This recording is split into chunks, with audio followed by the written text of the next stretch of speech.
28 mars 2013, où vous êtes reçu par le président Barack Obama à la Maison Blanche. La France aussi vous a honoré en vous décernant la médaille de la Légion d'honneur, car vous êtes... Oh, et on jarama. Bimi on jarama. Yo Allah ittan mon gueɗal. On jarama mi salmini non honorable député côté département de Podor Aram Ly kañum darnimi ɗo mi wi kadi li côté tourné ɓeɗo mo jalla bonne rawani. Merci. Biram yaay lamu dami ye Sule Njaay yala yala sami halin nanayo la yala Daouda Diallo nagema wuliyo la yala nanakele jagade la yala ganyo la jijailar nenakele jagade ala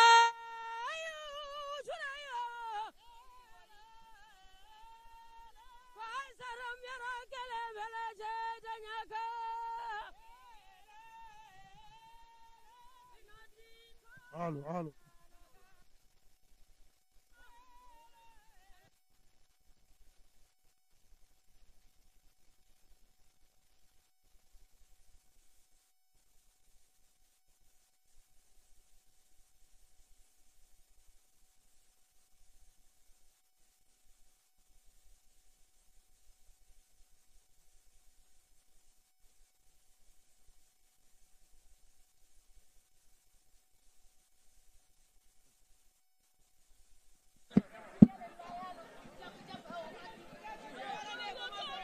Allô.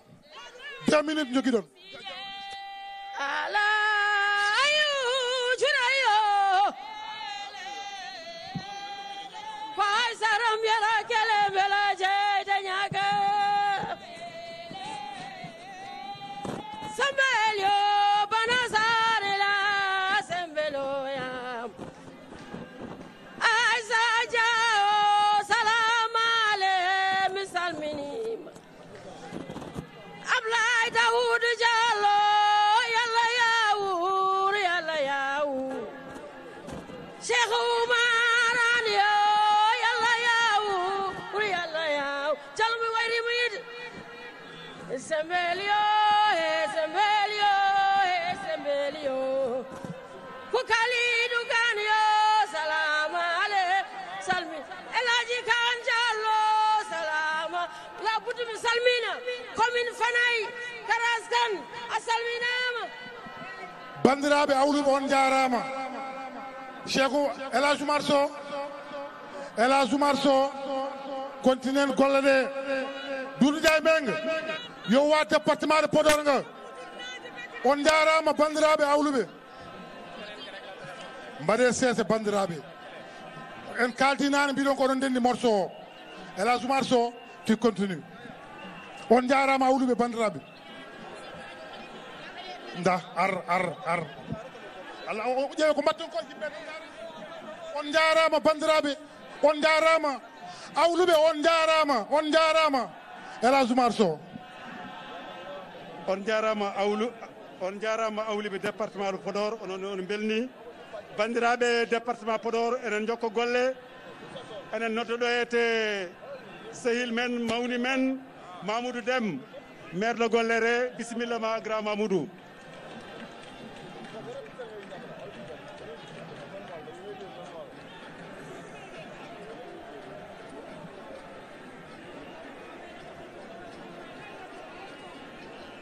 Mamoudou Dem bisimilla ma département de Podor on jarama hakkude Madienaɓe on jarama on est très content de cette forte mobilisation ici à Boké Dialibé ce 1er avril 2021. Une forte mobilisation pour remercier son Excellence le Président de la République, Mahmoud Dem, la population du département Podor avec vous. silan sa walla mo yoro jam ko ni tenyalla haruna bokara aliou samba seydi belal bano yere demba dele amé biji sapal hinna yu mari wolam ganda pesa pral makama le premier magistrat kolal cheikh oumar an kolal abdoulaye daoud diallo kolal chef de la république kolal le département de Podor kongol maayde ino do sabo ko golle maɗo darnuma ɗo ko hoolanema e wondemo dandinowo so tawi manana cheikh oumar an e abdoulaye daoud diallo dendi gontinneɗo goto ha bonani hen an kongol ne yeeso ma bandiraɓe podornaɓe Allah jarama on jarama ministre uji meɗen jarama ministre men Abdoulaye Daouda Diallo ministre men Cheikh Oumar Anne député ji meɗen au conseil ji meɗen maire uji meɗen responsable uji men rewɓe e sukaɓe responsable ji politique département de Podor on jettama on jarama mawɓe men hohoɓe men diine hohoɓe men aada kañumen excellence uji men ambassadeur uji arɓe ɗo Allah jarama on jarama en beltima ɓerɗe ɓuuɓi e oɗo kikiɗe hande mboɗo sikki mawɗo leydi men ma welto e o anda omo wawi hoolade en o yecco en o ɓaaro e men o titoro en o hooloro en o wona goto o wonata goto inchallah alors yiyande makko ko yi e Sénégal ala gonɗo e Sénégal mo heptinani ɗum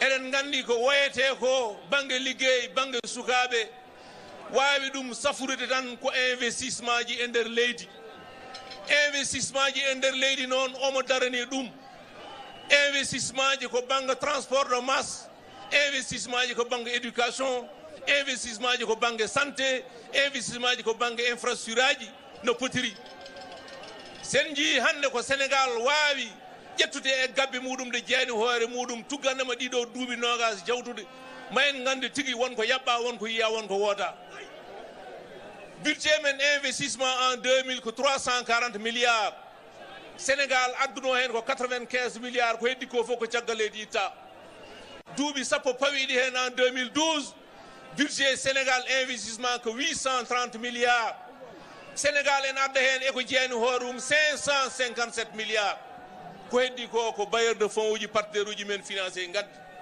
hande ɗo jaareten ɗo mboɗo sikki notre ministre des finances et du budget est très à l'aise pour dire aux Sénégalais et budget men investissement rawane e ɗiɗo duuɓi tati ko boni jasani 1250 milliards taw ko e gabbe sali kali Sénégal budget men investissement tan e Sénégal hande ene yaaray hakkunde 1500 milliards et 2000 milliards e hitande kala e Sénégal en adda hen 1250 milliards ko ɗum noon wawi jogade leydi ko investissement leydi wayi kono mbiyeten e bien ñamminde kerɗo ay sa ñammini kaynuɗo ala wune so ñaami hande ñamani janggo a ñammidi ɗum subaka kaccitari leeli bottari leeli ayiba jola kono noon sa hettanimo wutte o jooɗo duuɓi sappo e ayi oɗo ko Cheikh Oumar oɗo ko Abdoulaye Daoud taw woni duuɓi sappo enen mbi koltinɗo kolɗo ɓuuri ñammide kaynuɗo par ce que ala woni ko noon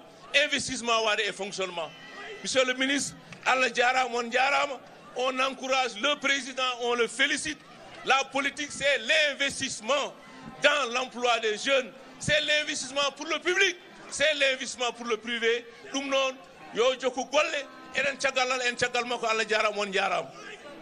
Merci. Notre camarade Mamoud Dem, il a raison, le président a dit le département de Podor, c'est le quartier latin du Sénégal, gorgé des cadres de compétences avérées. En voilà la preuve, c'est comme ça, voilà le département de Podor avec ses compétences. Délégation des députés de la diaspora, bandiraɓe département de Podor, Podornaɓe ko ɗo e Sénégal mais won wonɓe caggal leydi député ji mumen nanɗoyete ene mbiyaɓe bisimilla mabɓe ko Samba Bamba Ndiaye kañum woni président commission culture communication Mika Ba Guédiawaye Mor Kane Ndiaye Afrique du Nord Aboubacry Ngaïdé Afrique centrale Aboubacry Diallo Amérique Océanie kamɓe fof aɓen ɗo diaspora kadi mo département de Podor to jooɗi ɗo enen are mobilisation pour wiide mawɗo leydi nde kadi jarama. Enen totta konngol joni sehil men l'homme des grands travaux, l'infatigable, notre frère et ami Mountaga Sy, le maire de Hayré Lao. Mountaga, s'il te plaît.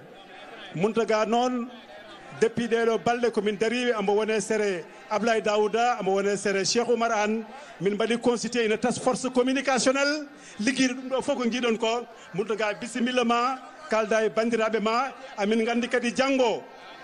C'est un grand rendez-vous, c'est un autre rendez-vous demain. Demain c'est où? C'est à Ndioum, le rendez-vous du département de Podor, le rendez-vous de la coordination du département de Podor avec la jeunesse du département de Podor pour un panel, pour un forum pour le développement tout simplement. Mountaga Sy bismillah ma ane bandiraɓe.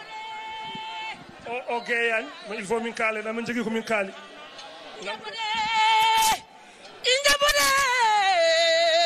Njabode Mountaga Latiya njabode gorko Hayré ari Seydi Sy ɗum ɗo ko waɗa hande ɗo ko caggal Allah e nelaɗo mum ko ɗum wonno koyɗe makko ɗum wonno haaju makko o ala ɗoygol o ala ñamdu o ara yardu so wona rendinde département Podor so wona hono oɗo ñalawma omo ɗamino ɗum puisque omo fewji ɗum mbiye si so haali jame. Merci. Jam hiire mon bandiraɓe. Monsieur le ministre Abdoulaye Daouda Diallo, sehilam inenam mo jinmi korsinmi. Monsieur le ministre Cheikh Oumar Anne, mawnam sehilam kufnoɗo mi nde min goni université ko jiimi ɗo hande ko ɓuumni ɓerdam. Ñalawma o noon ko ñalawma président Macky Sall. Haalpulaar en ne keewi wiide so maayo heewi deeƴat, maayo so heewi dalƴata.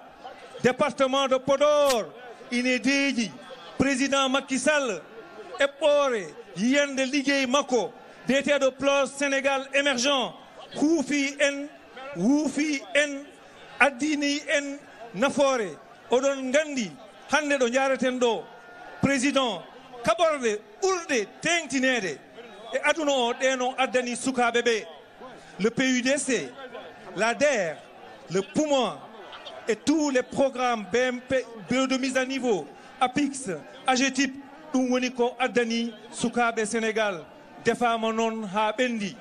Haalpulaar en kadi ne mbiya ullundu malandu ñamde nehata ɗum ko joom gubol. Enen goni malaɓe ñamde ɓe. Président Macky Sall woni joom gubol ngol. Jaggodiren kuufen diwan o ko fuɗɗa ɗo ko emin keɓtidi ɗum so Allah jaaɓi ko yesso fayi. Onon sukaɓe ɓe onon goni jappere ngaalu leydi ndi. Président Macky Sall wi min gari min bekki ma en jaadu ha yeeso. Ɗum woni ko jinnomi haalande on. Département de Podor heedi faami ko président Macky Sall waɗi ko ɗo yenne maayo ngo ine deeƴi ngo dalƴata. Yo Allah addu nafoore addana en mbawka hokka président Macky Sall wune yettinde anniya makko e leydi ndi par ce que ko gaɓɗo malaɗo ko joom ñamde koye makko pétrole et gaz yiita ko kanko jokti il amorphile kanko addi ɓaleri ummade Richard Toll ndewa Ndioum ndewa Golléré paya Matam kanko addi ɗum woni la route la dorsale de Richard Toll à Matam.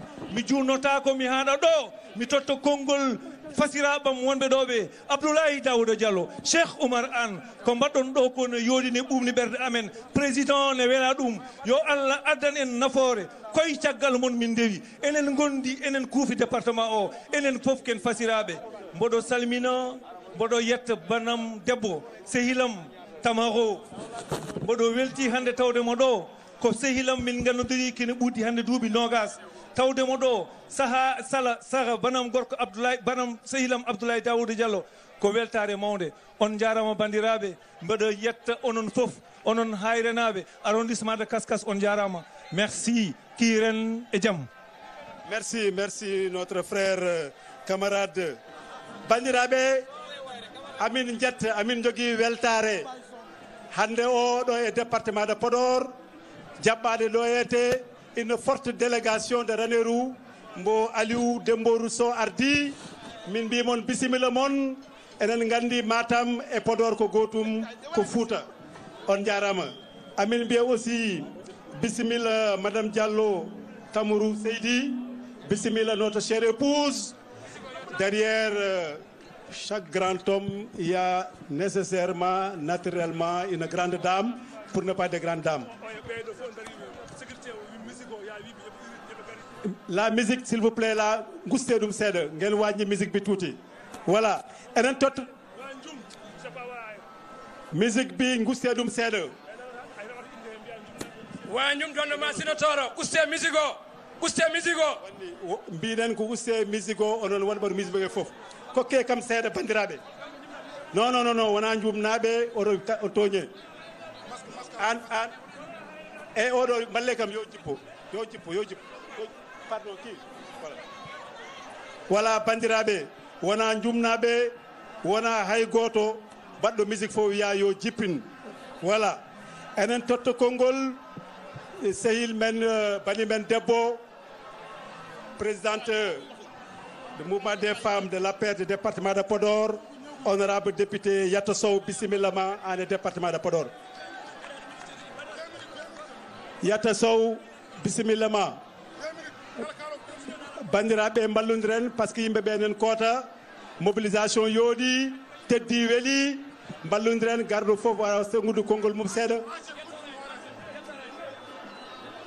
Yatta Sow arani eyyi bandiraɓe enen totta konngol sehil men bandi men le doyen du département de Podor, le président du conseil départemental Mamadou Dia walla mbiya Dia Mamoudou de Demedde Halayɓe.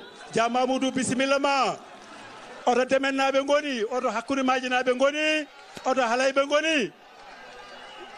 Dia Mamoudou bisimilla ma, le président du conseil départemental, le sage du département bisimilla ma.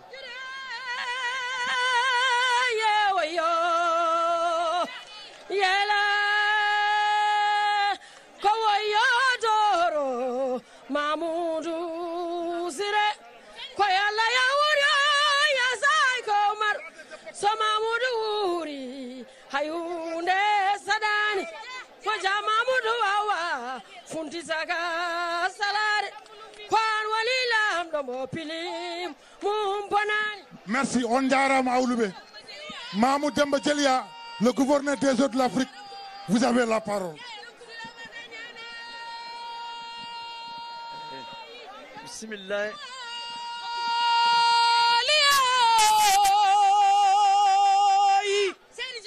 Silamaka Jamfante Siwalia Samba Nyimbe Doro Mamoudou Sire Pula Jawajer Nyipe Nyikirike Kerela Nyana Jombolo Sare Almalum Gwanda Hama Nyimbe Kerela Iso Batoko Tongal Samba Hula Maide Eskay Halaybe Eskay Suska. Bismillahir Rahmanir Rahim.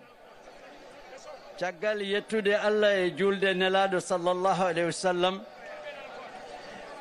Monsieur le ministre Abdoulaye Daouda Diallo, ministre des Finances et du Budget, Monsieur Cheikh Oumar Anne, ministre de l'Enseignement supérieur, de la Recherche et de l'Innovation,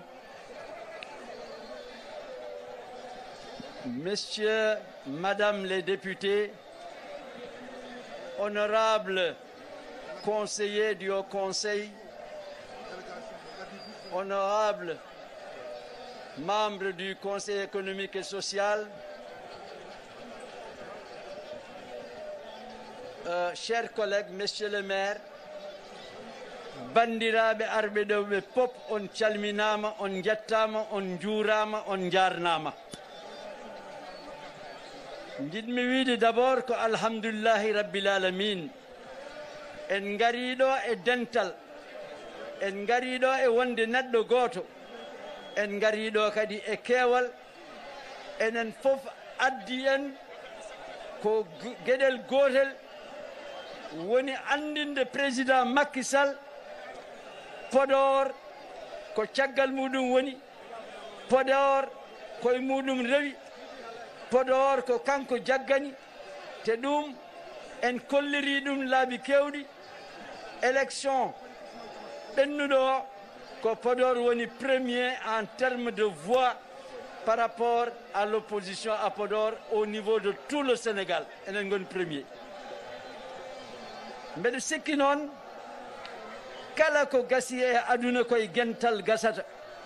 On kolliri dental mon, monsieur le ministre, ngal ɗon dental yo Allah ñimnu ɗum, yalla junnu ɗum, yalla fewnu ɗum. Jinmi wiide ko heewi waɗama e oɗo département. Laabi mbaɗama ɓuri 387 milliards waɗama ɗo e laabi. Kono noon mbeɗe suɓo hen laawol woni laawol ila morfil. Hay goto meeɗano ɗanade ha miijo ma waɗ goudron hakkude halwar ha yettoyo pete ha yanta e route nationale. ɗum ko yettere Allah. D'ailleurs, monsieur le ministre, mbeɗe sikki laawol hakkude maaje ngol foti ko innirede Macky Sall wiye laawol Macky Sall walla inde wawde tottede fof, par ce que ɗum hay goto miijinoki ɗum. On jii électricité naate nokkuji ɗi pop, on jii électricité nangue naate nokkuji ɗi pop, on jii ndiyam naati e nokkuji ɗi pop, on jii les programmes sociaux gonɗi to banggal PUDC, to banggal PUMA, to banggal CMU, to banggal bourse familiale eko way noon eko way noon. ɗum ɗon fof noon min eɗen jetta président Macky Sall, eɗen gandinamo ken neɗɗo goto. Le Sénégal aujourd'hui est sur la voie d'une émergence durable avec un développement économique équilibré, endogène et porteur de progrès.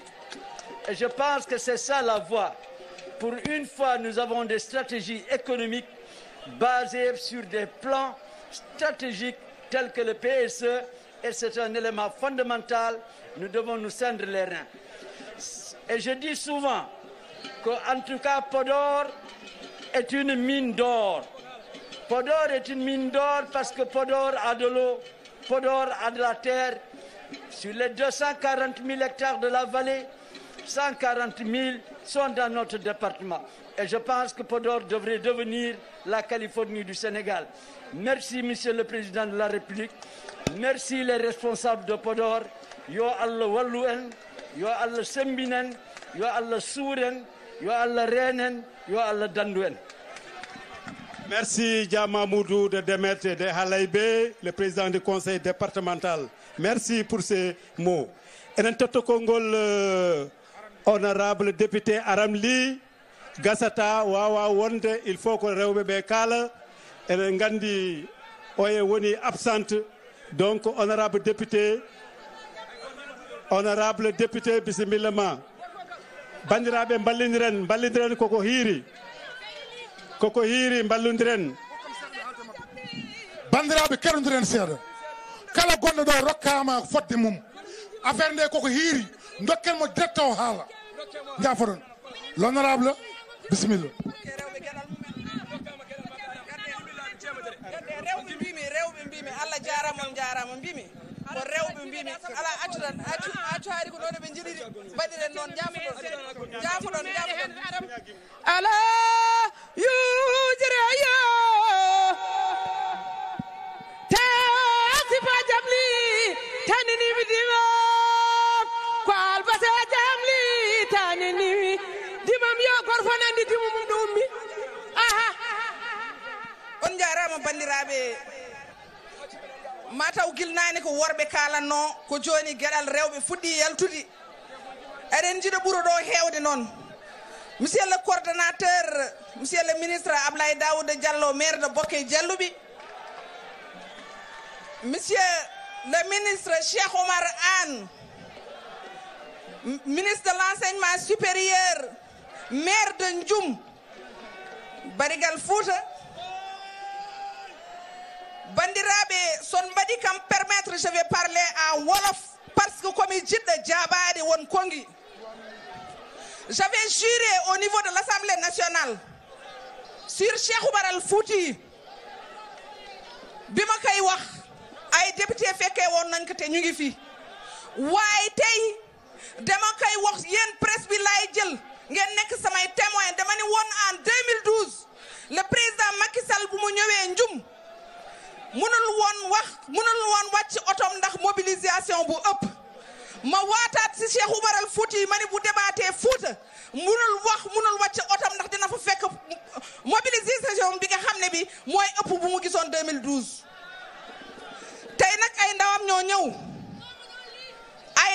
ñoo ñëw fii si Fouta le coordinateur Abdoulaye Daouda Diallo ak rakkam wala magam xaritam Cheikh Oumar Anne ñoo fi wàcc et tous les responsables du département de Podor les élus les responsables politiques ak ñëpp ñoo fi wàcc ngir ñëw waxtaan ak population bi dañuy sant yàlla nag ça fait 2 jours yi nga xam ni dañu wàcc ci département Podor derrière la présidente des femmes madame Yatta Sow présidente du mouvement des femmes vice-présidente à l'Assemblée nationale maire de Ndiayène Pendaaw moo def délégation ci seen soutien ak seen accompagnement ñu def département Podor bi yépp macha allah liñ fa gis yéen la ñuy yónni su ngeen demee ngeen xamal président Macky Sall fu mu bay woon Fouta def fa ëpp mais delluwul ginnaaw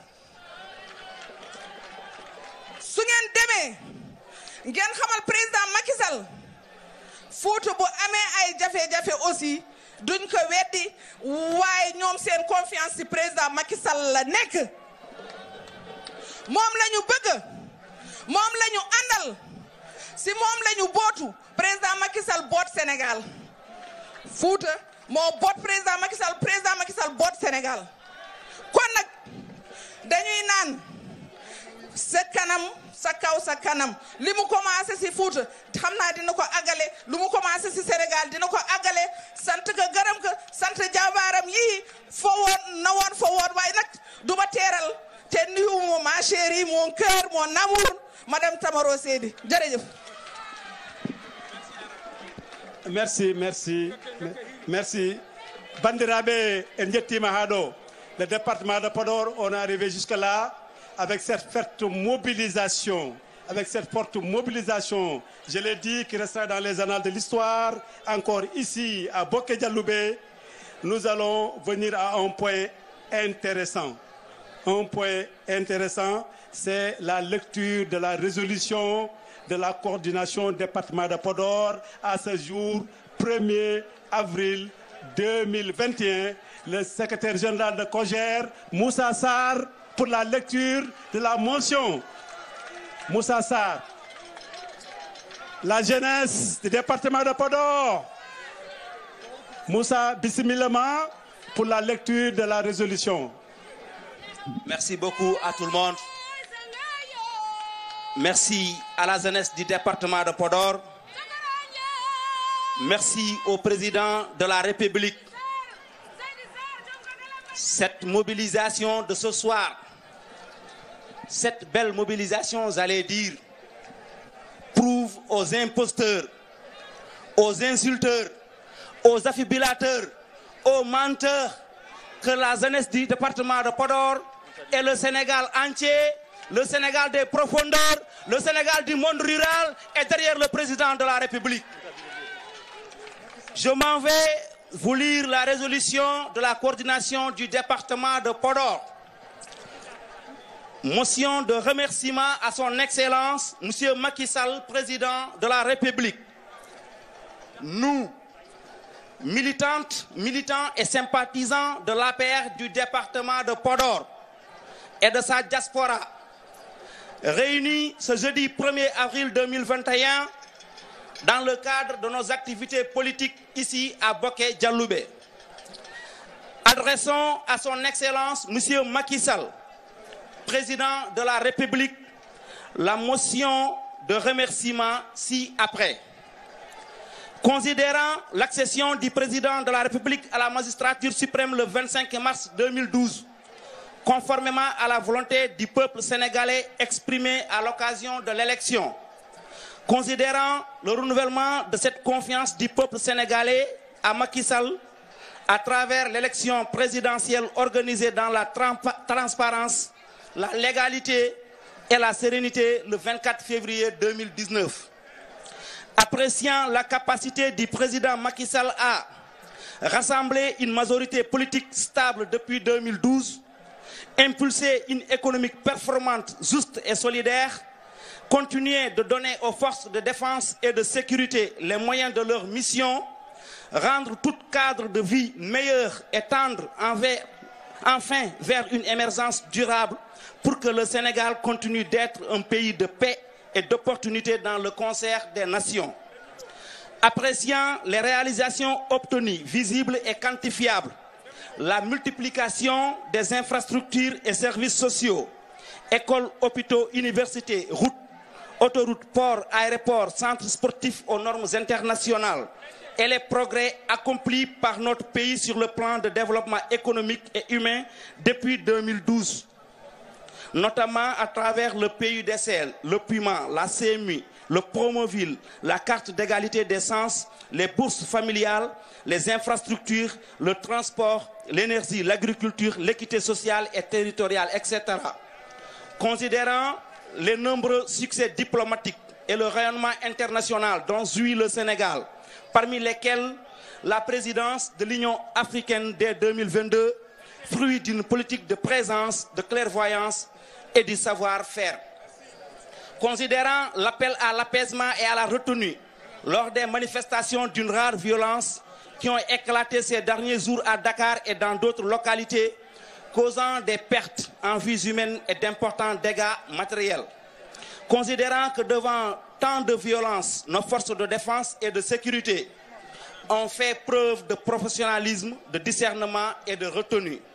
Considérant que rien, ni aucune cause ne saurait justifier ces actes regrettables, des édifices publics et des symboles de l'État attaqués, des commerces et autres biens privés pillés et réduits en cendres, représentant des années d'investissement et de dur labeur anéantis.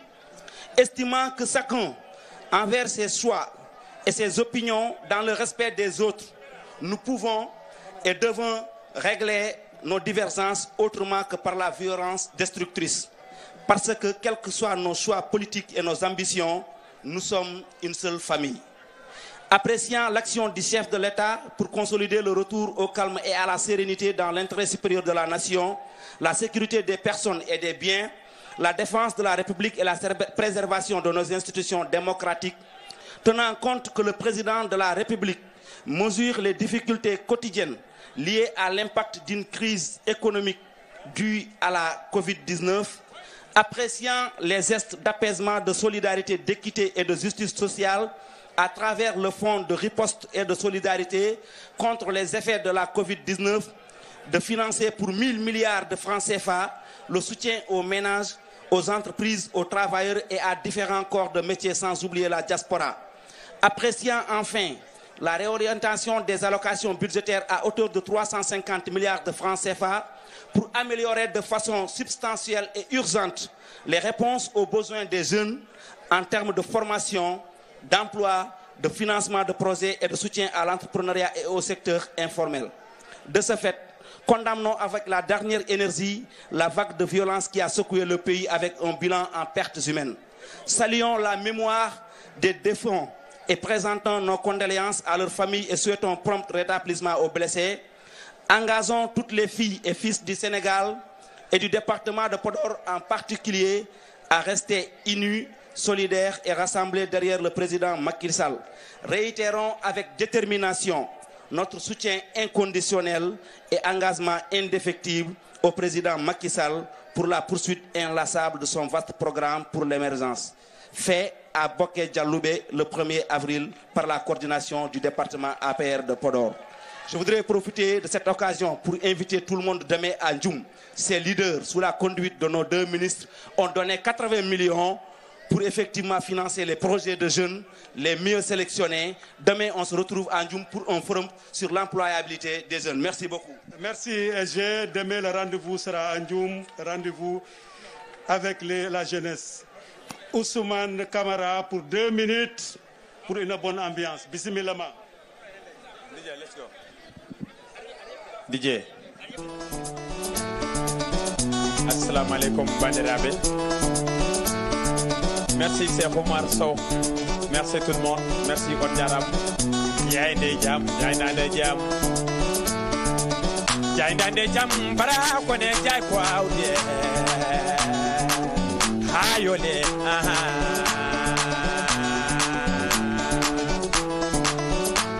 Jalje choine, moniodo karowo.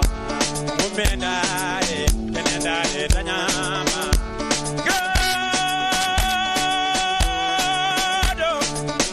Kumbo chibo bere joko damada ala adi mondwa ude ayoma Ablay Daouda Diallo Cheikh Oumar monami seylam bede arde dinene mabibama oh gorko madara halaybe o woni Amadou nyabalo kiro jere jokone ma kone hagalle alaji Mamadou Moussa Ali libu so kanye torobe Amadou nyame salminima ayoma Mimi ale mon jiddo Macky Sall jongo ma do bandirabe Macky kubo chibo Macky mom na fore Macky mon na fore Macky mo kro mawda yito kone jangoro ma ala adi mawnude sego Umaran mi yawni seylam mi yawni bandam oba wonde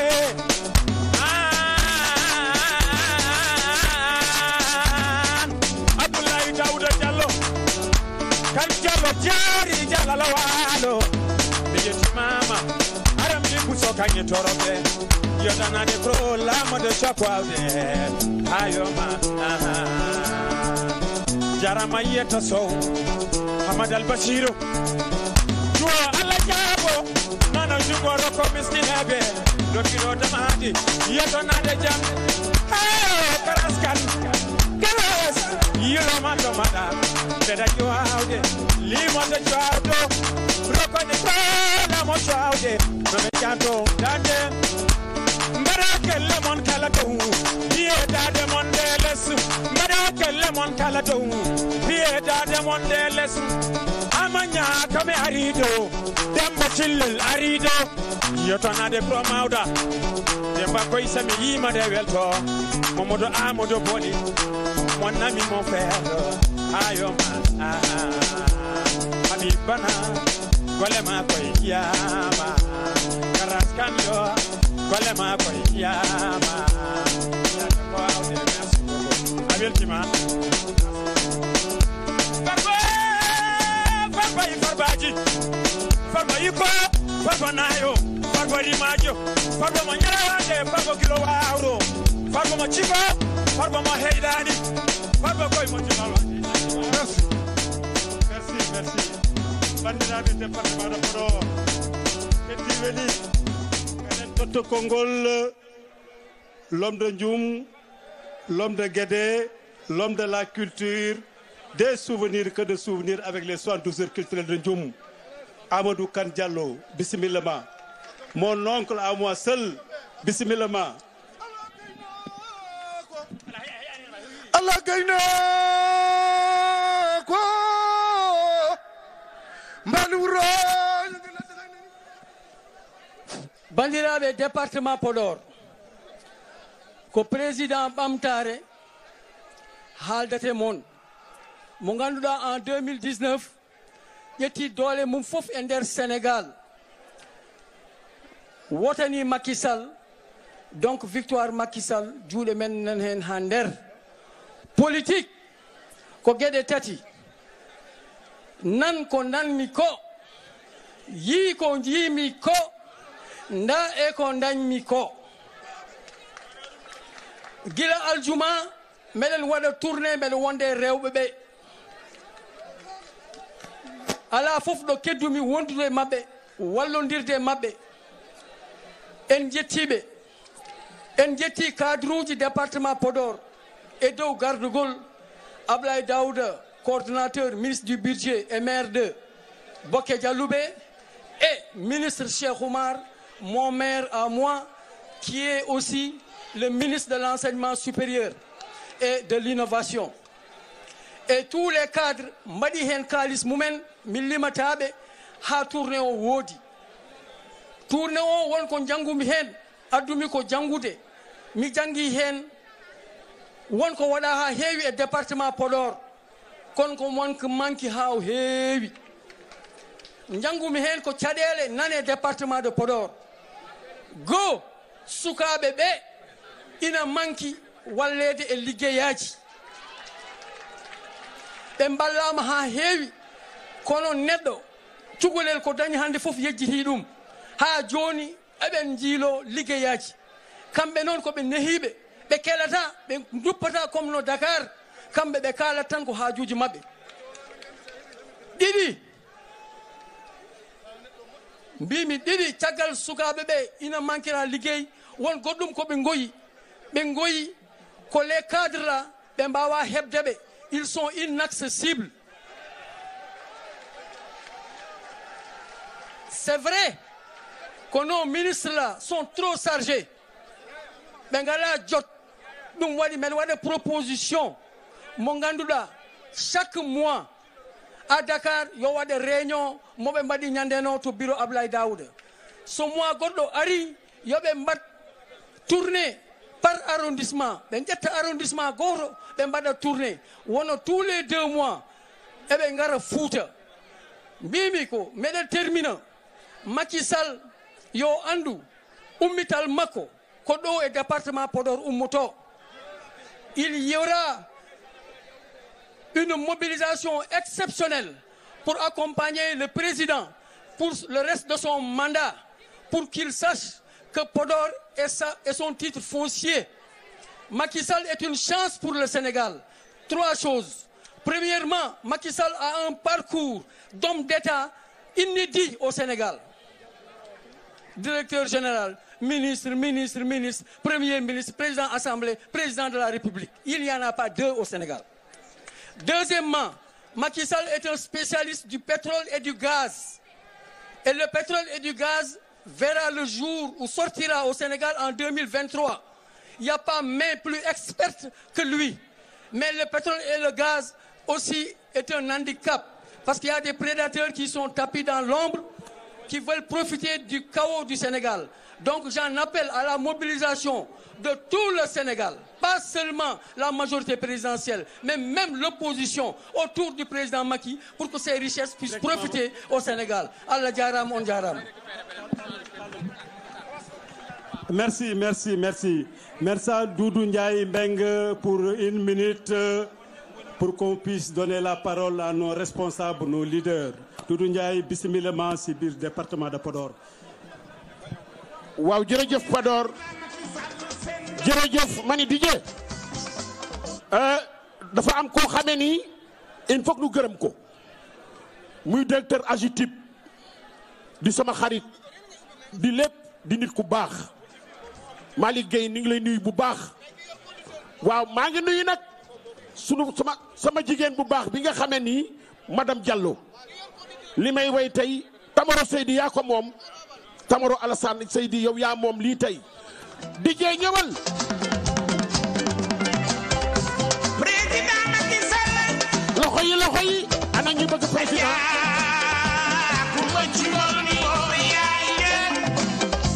président nee na pour koy way na ñëpp jóg leen mu sargal président Macky Sall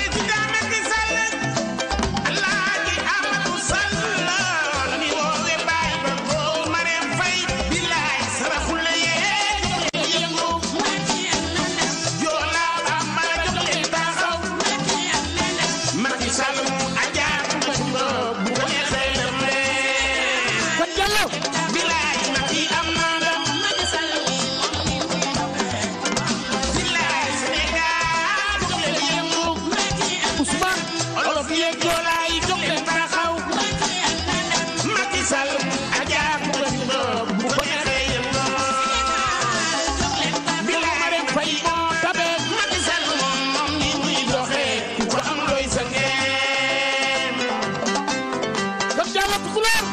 loxo yi ana ñi ànd ak Camara Seydi loxo ca kaw loxo yi kon wuy la deet min mi yeewoo ma camarade monsieur le ministre wuy la deet min mi yeewoo ma loxo yi waaw li tax na Arona Fatou Mbaye Baye Fall ndaw man dama lay jooy Arona wuy la deet min mi yeewoo ma ana teero day booleen ma deetloo séeréer mbaat kulóor waa Fatick tey laa leen di wayal seen doom gi Camara Seydi Alassane loxo yi loxo yi li yëpp ci madame Diallo loxo yi jërëjëf liggéey lii mënul woon ñàkk ndax morceau bii moom laa doon wayal président de la république di ko wayal ba yàlla def ko tey muy président de la république ñu ngi ñaan yàlla président Macky Sall yàlla na am 10 mandats merci Ablaye Diallo. Doudou Ndiaye Mbengue yow xaritu président nga c'est fidèle compagnon du président Macky Sall jërëjëf Doudou Ndiaye Mbengue ñu ngi nuyu ñëpp képp ku nekk fii les cadres département de Podor kala gono ɗo rewɓe ɓe worɓe onon fof on calminama El Hadj Oumar Sow vous avez la parole. Il donne la parole au chargé de la communication du département. Merci. Voilà. Voilà, merci. Bandiraɓe département de Podor. Bandiraɓe Fuutankoɓe. Allah jarama on jarama en jettima ha ɗo. Heddiɗo ete ko nos responsables, nos grands leaders, le duo gagnant, la baraka du département de Podor, mais aussi la chance du Sénégal. Eden Toto Kongol, un homme généreux, un homme courageux, qui sait faire plaisir aux autres. Le lion du département de Podor, le maire de Ndioum, le ministre de l'Enseignement supérieur de la Recherche et de l'Innovation, l'homme généreux, la force tranquille, Cheikh Oumar Anne, qui est le président de ce comité d'organisation de ce grand meeting de mobilisation et de remerciement à l'endroit du président de la République. Cheikh Oumar Anne, Amutate Kongol, Bandirabe. El Hadj Oumar Sow a jarama. Mamadou Thio holko kalda Elimane 1512 tawa darima. Le premier magistrat de la ville de Ndioum. Le ministre de l'Enseignement supérieur, première fois dans l'histoire du Sénégal, Mamadou Athio holko kalda Elimane ummade faddal hini galgal Marwan ha yetti less nata kadi sartalbe paya on samana bappelel gatta do enen min dokkima 5 minutes kala ala gaynako kora gaynako fo songe ko wana nyiwa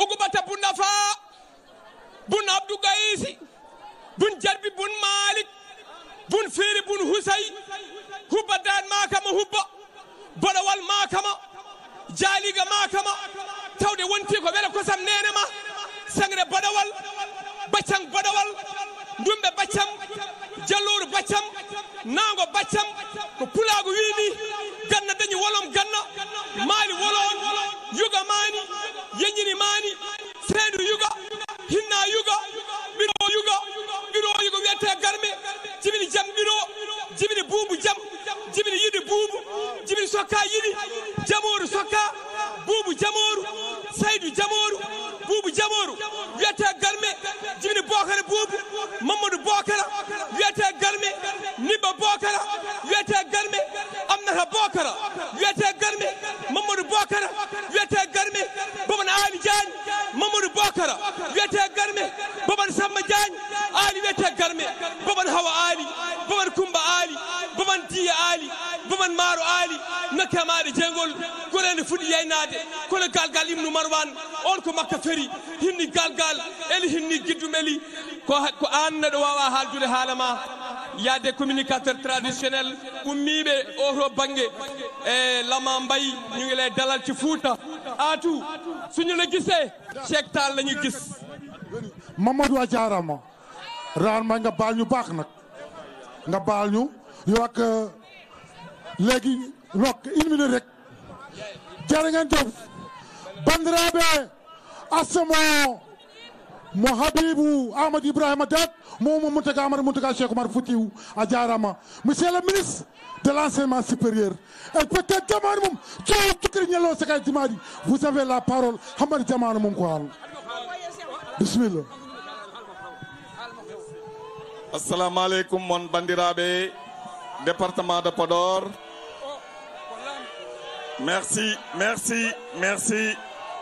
Merci beaucoup. Monsieur le ministre Abdoulaye Daouda Diallo,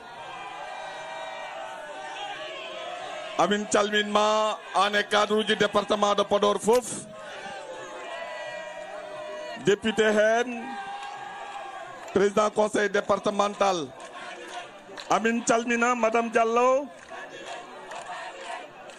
Tamaro Seydi, madame Diallo bismillah ma do e Podor.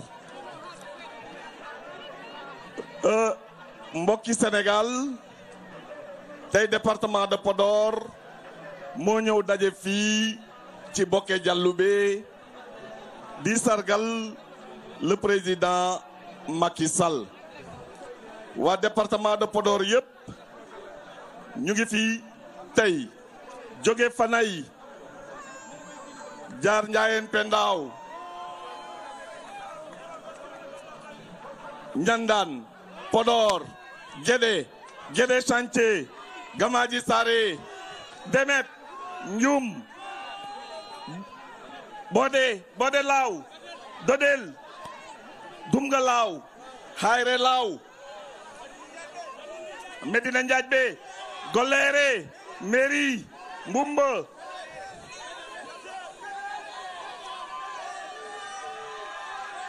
Boké Dialoubé Pété Saldé ñoom ñëpp ñu ngi fii Galoya Mbolo Birane waa Matam ñëw nañu jéeri bi ñëw nañu ñëpp ñëw nañ fi tase tey pour wuyu si sargal bi nga xam ne ñu ngi koy defal le président de la République weddi gis bokku ci fan yi am na lu fi xewoon ca Dakar xew ci Sénégal président taxaw wax ak sénégalais yi déglu ko parce que moom la Sénégal fal moom la Sénégal jox réew mi ñu déglu ko mu wax ak ñoom mu wax ak xale yi tey nag ñu ñëw fii ci département de Podor dañ ñëwee département de Podor ku ko gis xam ne président de la République am nga doole pour jiite Sénégal ñetti at yi di ñëw teg ko ci raay waxaat ak waa Sénégal loo bëgg ñu defal la ko. En tout cas fii département de Podor ñun responsable yi ñun base yi ñu ngi won ci kanamu Sénégal kuy yaakaar ne affaire bi am na changement amul changement Sénégal ni nga téye président ni nga téye Sénégal doy nañu ñu ngi lay ne ñu ngi sa ginnaaw war nga dégg di nga gën a taxawaat ñu nit ñu ngi gën a taxawaat sa wet ànd ak xale yi ànd ak jigéen ñi ànd ak góor ñi ànd ak ñëpp pour que Sénégal jëm kanam Sénégal émergent en 2035 loolu laa ci bëggoon wax du ma juutal du ma guddal asalaamaaleykum wa rahmatullahi wa taala wa barakatuhu. Merci Cheikh Oumar Anne, le président du comité d'organisation de ce grand rassemblement de mobilisation et de remerciement à l'endroit du président. Nous allons donner la parole maintenant à un grand commis de l'État,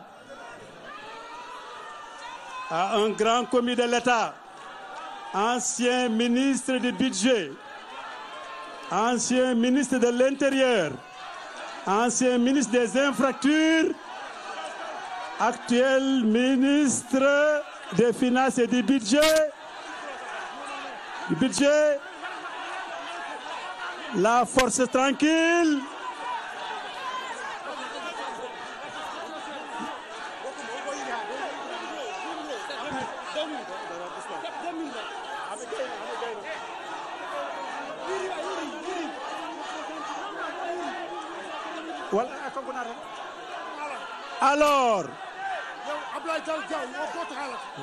Alors, la force tranquille. Je dis le grand comité d'État, le coordinateur du département de Podor, le maire de Boké Dialloubé, notre ami Abdoulaye Daouda Diallo, la population du département avec vous.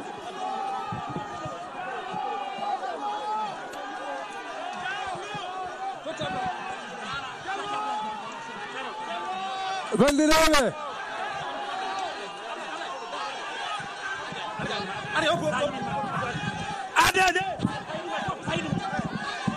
Sayidi Makki il fendiɗo Diallo Sayidi Diallo il fendiɗo Makki Sayidi Makki il fendiɗo Diallo Sayidi Diallo il fendiɗo Makki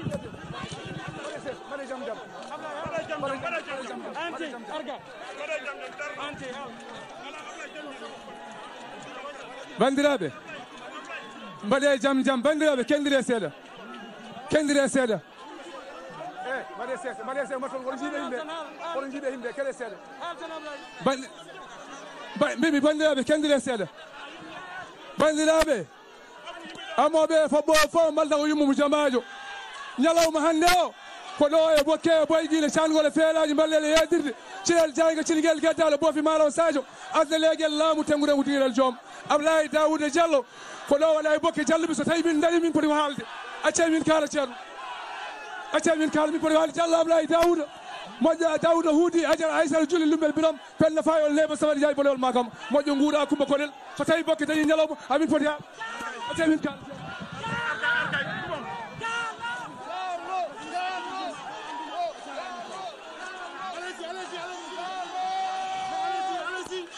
وجالا قوي نكان الزوجة هلياتان سواد جاجة ساكري كسار بدول ما كم جم سواد كتاني بار سواد كتاني بوم سواد كتاني رنم سواد كتاني رنم هالماتني آلي رنم آلي هالماتني بامبا آلي بامبا هالماتني سيدو بامبا سيدو هالماتني بامبا سيدو آلي سيدو آلي هالماتني Alsan Ali, Isaka Ali, Kona Angal Bangal Bom, Jem Sawadi, Par Sawadi, Yatum Pare, Hamad Yatum, Bubu Yatum, Ali Bubu, Hamadi Ali Bubu, Samad Hamadi, Abdullah Hamadi, Sulaiman Hamadi, Damba Hamadi, Jem Sawadi, Par Sawadi, Naiba Sawadi, Ranam Sawadi.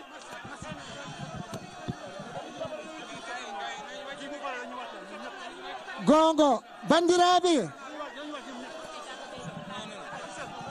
Bandiraɓe kalodiran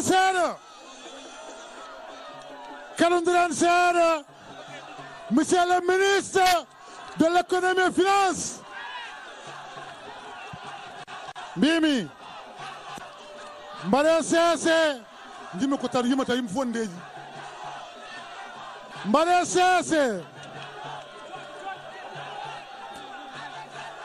monsieur le ministre de l'économie et finance. Bismillah. Voilà. Abou. Koko hiri. 2 minutes. Koko hiri.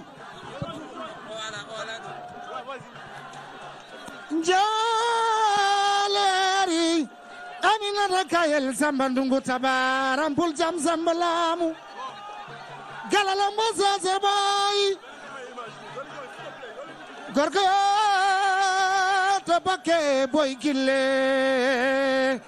Abdoulaye Daouda moƴƴo nene nguura sa dari moy département Podor ani Cheikh Oumar Anne jojindiwe joom lewre ari jojindiwe joom lewre ari jojindiwe joom lewre ari eyo joom lewre ari wame taccu leen Abdoulaye Daouda Diallo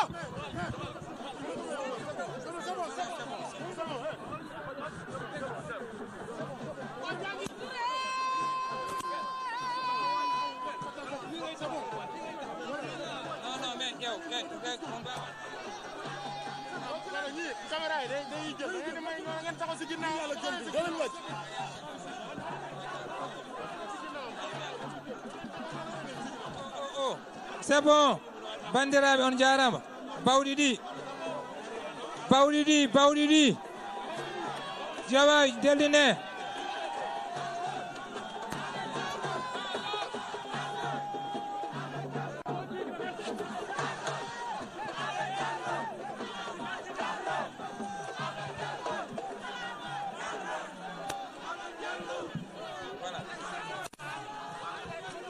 Et ça va, on jarama, merci, on jarama, merci beaucoup. Jam Hiremon, département Podor. Jam Hiremon, arrondissement celle de Bawdidi, on jarama, Bawdidi ça va.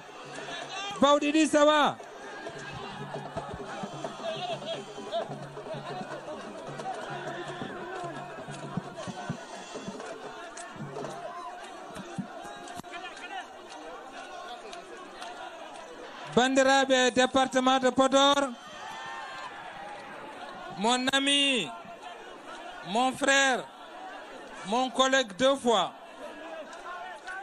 mon collègue ministre, mon collègue maire, je veux nommer mon frère Cheikh Omar Anne Bismillama et Bokke Dialloube. Bismoɗa yimɓeɓe, jettaɓe tous les responsables avec leur mobilisation exceptionnelle. Bandiraɓe responsable du département, caggal bismaɗo on e Bokke Dialloube, mi salmini on, mi yetti on e ndeɗo dande avec cette mobilisation exceptionnelle. Merci de cette mobilisation pour le président de la République. Vous l'avez déjà porté avec une distinction particulière. Durant les élections passées de 2019, le département s'est distingué avec près de 95% des suffrages au profit de notre candidat, notre camarade, le président Macky Sall. Vous venez par cette mobilisation exceptionnelle confirmer bien évidemment que Podor a été et demeure et restera le titre foncier du président de la République. À vous les jeunes, j'aimerais vous rappeler le fait que vous ayez choisi le président Macky Sall a des justifications importantes et c'est un mérite comme je l'avais dit tout à l'heure. Mon collègue le DG Mountagassi l'a rappelé avec les réalisations exceptionnelles au profit du département. C'est d'abord la Nationale 2, sur plus de 600 km, au moins les 200 dans le département de Podor, entre Ndioum, Worosogi, Bakel. C'est aussi l'île Amorphile, sur plus de 200 km. Et là, je parlerai un peu en Pulaar, Bandiraɓe Diatar, Bandiraɓe Podor. Président de la République Yamirimin, yomin jottin on, so Allah jaɓi so tourneji ɗi puɗɗitima, ko Podor o fuɗɗorto so ari ko kanko joƴƴinta hayre adande lawol Diatar fade Alwar.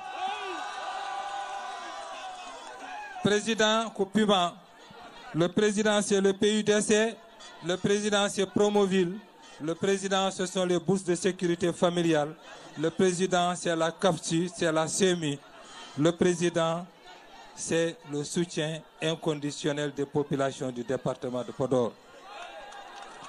À vous les jeunes, je rappelle que vous aurez votre part des 350 milliards du président de la République. C'est pourquoi nous avons le plaisir de vous informer et de vous convier à cette rencontre exceptionnelle sur justement les journées de réflexion de demain, la journée d'études sur l'emploi des jeunes, où notre collègue, notre ami, notre frère, notre camarade responsable, Cheikh Omar Anne, aura le grand bonheur d'accueillir encore le département de Podor. Ce forum sur l'emploi bien évidemment, doit être préparé. Il nous faut être prêts pour être le réceptacle de ces 350 milliards. En partie, je veux dire, parce qu'il nous faudra notre phare. Oui, vous devez rêver. Vous devez rêver comme nous, vous les jeunes. On faisait 7 km pour aller à l'école entre Boké et Pété. Et voilà aujourd'hui que la population de Podor a eu le plaisir, justement, de prendre cette route offerte par le président de la République où on ne fait que 2 minutes à 3 pour l'allier Pété à Boké Dialoubé. Mais surtout, je vous invite et je vous conjure, chers jeunes, à ne point répondre aux surelles de l'opposition. Cette opposition a mal de repère. Cette opposition vieillement qui travaille dans la violence, qui fait dans la violence, qui s'attaque aux symboles et aux institutions de la République. Cette opposition qui s'attaque surtout à notre chère cohésion sociale à travers des discours ethnicistes. Ne répondez, chers jeunes, jamais, jamais à ces invectives. C'est pourquoi nous devons les condamner et il nous faudra les condamner.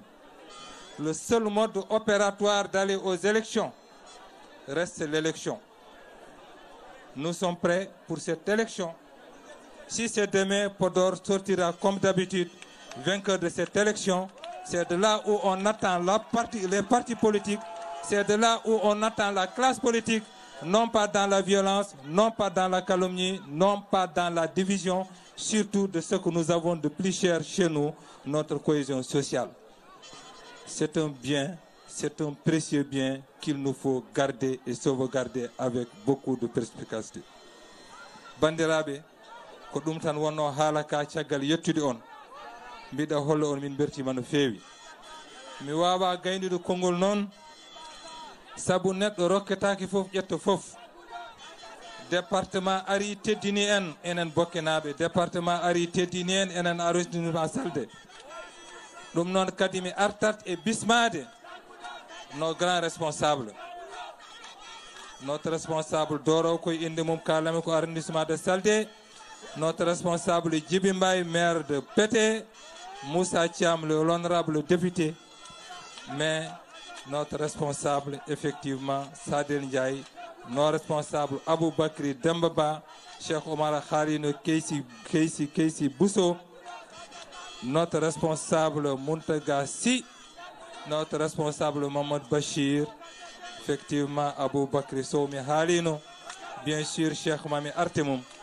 Mamadou Bokar Sall. Mamadou Amadou So. Cherno Ndiaye. Mamoudou Dem. Midibi de notre maire de Golere, Mamoudou Dem. Honorable député Yeto Sow, nos camarades de Khalidou Kane. Surtout Elhaj Malik Gaye. Midi aussi mon frère Harouna Galoba. Mais Arta, encore une fois de plus, chers camarades. Et nous, comme Galoyabe, Bismil le monde, et nous, comme on a Bismoto Yimbebe. Cheikh Omar, mi weltima. Darnende Yodi, Djade Gangal Fewi, cette mobilisation exceptionnelle, je ne peux que vous en remercier. C'est pourquoi, mais Waba Oudou de Halaka, so wana mi totitima micro, an e horema Cheikh Omar, Mietana et Nim et département et Inde Bokena. Mon frère Adjaram. Adjaram, mon frère Ablaye Daouda Diallo Adjaram. Mi salmini Bokenaɓe fof mi weltinima mon miɗe haalay inde comité mo ganduɗa kamɓe liggi pour que département de Podor kamɓe fof ɓe kollira doole président de la république e nder département de Podor balɗe nogas hande amin liggo ministère des finances et du budget bureau Ablaye Daouda alors que ton mine fof ne andi politique naweta ko ton mais wudditi damede o wadi recevoir tout le département o wadi amen recevoir hôtel Radisson o wadi amen recevoir nokkuji di fof e nder Dakar e galleji di e bureau ji di pour que min mbaɗa préparer cette manifestation noon hannde ko président tan jeeyi ɗum ko président Macky Sall tan jeeyi ɗum enen wonɓe ɗe bo fof komin yimɓe président Macky Sall Mountaga darde ma yiyama an e Mamoudou Dia darde mon yiyama e heddiɓe fof kala limdo juuma mais on vous remercie on vous félicite parce que on jaggui hen no feewi onon rewɓe ɓe min beltima e moon sukaɓe ɓe min beltima e moon onon ne bokke dialle ɓe département o ne yetta moon ne yetta bokki dialle ɓe fof ne yetta arrondissement Salde fof amin jetta Ablaye Daouda mais amin jetta sohnajo makko Tamaro Seydou mo ganduɗa balɗe ɗeɗo fof Dakar ɗo e bokke jalluɓe ala ko ɓe mbaɗani pour ko yo département o yetto e jaam ñalla e jaam min ñaami min jari min beltinama en tout cas merci beaucoup et très bientôt on va revenir demain il y a le forum de la jeunesse sukaɓe ngare son ngari ko emploi Mountaga Ablaye kala ko ɓe joguino e emploi e liggonoɓe avant-toi ɓe gaddi ɗum jum soɗon jiiɗi dañde emploi et financement ngare janggo jum mon jabbo assalamu aleykum ko Ablaye Daouda janggoto mon jaggo assalamu aleykum wa rahmatullahi wa taala wa barakatuh merci beaucoup